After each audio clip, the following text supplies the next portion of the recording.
Hi dosto, welcome to my Naba YouTube channel. আজি 14 আগষ্ট আপোনালোকে জানে মানে মই বহুত দিনৰ আগৰ পৰাই ভিডিঅ' এটা বনাম বুলি ভাবি আছিলোঁ যেটো মানে আমাৰ স্কুলত 15 আগষ্ট পাতি আছিল না মই মানে বনাবলৈ সময় হোৱা নাছিল আজি অলপ সময় পালো আজি দেওবাৰ যে সেইটো কাৰণে মই ভিডিঅ'টো বনাবলৈ ভাবিলো মানে আপোনালোকে গম পাইছে চৰকাৰে যেটো আমাৰ এবাৰ 15 আগষ্টটো এটা উৎসৱৰ নিচিনাকে উদযাপন কৰিবলৈ দিছে মানে যেনেকৈ আমিতো বিহু ৰাস দেৱালী আদিটো উদযাপন কৰোঁ কিন্তু আমাৰ এই মানে ব্ৰিটিছৰ পৰা আমাৰ মানে ভাৰতবাসীয়ে শতজন শ্বহীদ হৈ এই ভাৰতবৰ্ষখন স্বাধীন কৰিলে কিন্তু এইটো আমি মাত্ৰ 15 আগষ্টৰ দিনাখন আগতে মাত্ৰ পতাকাখন উত্তোলন কৰোঁ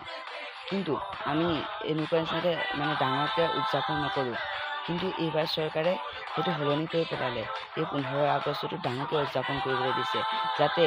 এই ভাৰতবৰ্ষক শ্বহীদ কৰিবলৈ শতজনৰ শ্বহীদ হোৱা আমি সন্মান জনাই এইটো কৰিছোঁ মইতো স্কুলত পঢ়ি আছোঁ না সেইকাৰণে সেইদিনাখন কি আছিলে দেই 12 আগষ্ট নে 13 আগষ্ট আছিল আমি তিৰংগা লৈ স্কুলৰ ছাত্ৰ ছাত্ৰীয়ে প্ৰচেছন কৰিছিলোঁ তেতিয়া মোৰ মনত এটা মানে প্ৰশ্ন আহিছিলে হয় আমি এইটো কৰিছোঁ এইটো ভাল কিন্তু ইয়াতে কিছুমান আমাৰ এটা সৰু ভুল হৈছে মানে এতিয়া আমি পতাকাখন সৰুৱে হওক ডাঙৰে হওক লৈ মানে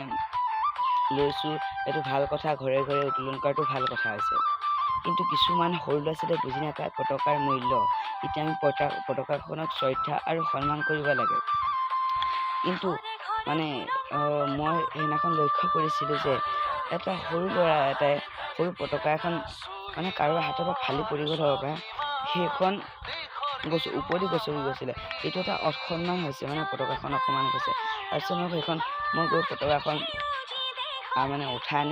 আনিলোঁ এইটোত মানে অসন্মান হৈছে মই এইটোৱে অনুৰোধ কৰিব বিচাৰিছোঁ যে এই 15 আগষ্টত যিটো আমাৰ চৰকাৰে নিৰ্দেশ দিছে এই পালন মানে ঘৰে ঘৰে পতাকা উত্তোলন কৰিবলৈ স্কুলত এইটো হয় কিন্তু আমি মানে আমাৰ জনসাধাৰণে এইটো সচেতন হোৱা উচিত যে চৰকাৰে যিটো কৰিছে ভাল কৰিছে কিন্তু এই পতাকাখনক শ্ৰদ্ধা আৰু সন্মান জনোৱা এইটো আমাৰ কৰ্তব্য আমাৰ জনসাধাৰণৰ কৰ্তব্য কাৰণ এই 15 আগষ্টৰ মানে ভাৰতক স্বাধীন কৰিবলৈ শতজনৰ শ্বহীদ হৈছিল সেইকাৰণে মই আপোনালোকক মানে এইটোৱে ক'বলৈ বিচাৰিছোঁ যে আজি এইটো ভিডিঅ'ৰ দ্বাৰা আপোনালোকে পতাকাখনক যিখন উৰুৱাইছে সেইখন আপোনালোকে সন্মান কৰিব শ্ৰদ্ধা কৰিব আৰু যদি সৰু ল'ৰা ছোৱালীয়ে সেইখন গছকা দেখে বা কিবা কৰা দেখে সেইখন আনি আৰু সেই সৰু ল'ৰাজনক বুজাই দিব যে সেইখন মানে গছকিব নাপায় বা কিবা কৰিব নাপায় মানে যদি আমাৰ গছকি হয় সেইখনতো আমাৰে অসন্মান হয় না যিখন আমাৰ দেশৰ লগত জড়িত হৈ আছে সেয়েহে মই আপোনালোকক সকলো মানে দেশবাসীকে ক'বলৈ বিচাৰিছোঁ যে আপোনালোকে যদি ক'ৰবাত পতাকা পৰি থকা দেখে সেইখন বুটলি আনি সন্মানেৰে আনে সেয়াই মোৰ আপোনালোকৰ ওচৰত অনুৰোধ মানে কাইলৈতো 15 আগষ্ট ন মই আপোনালোকৰ সকলো দেশবাসীলৈ কাইলৈ 15 আগষ্টৰ শুভেচ্ছা জনাইছোঁ এইখিনিতে আৰু এটা কথা কৈ দিওঁ শুনক কাইলৈ 15 আগষ্ট গুচি যাব তাৰপিছত পতাকা গধূলিটো নমাব না মানে আমি যিটো উত্তোলন কৰোঁ স্কুলততো আমাৰ পতাকাখন সন্মানে থৈ দিয়ে এইবাৰতো ঘৰে ঘৰে উত্তোলন কৰিছে ন সেই পতাকাখন আপোনালোকে কিছুমানে মানে থৈ দিব ভালকৈ কিন্তু কেতিয়াবা সেইখন পাহৰি যাব ক'ৰবাত মাটিত পৰি দিব তেতিয়াতো আমাৰ অসন্মান হৈ যাব আমিতো এতিয়া চাওক আমি কিছুমানে সকলোৱে বিশ্বাস কৰে না ভাগৱত গীতাৰ ওপৰত সেইখন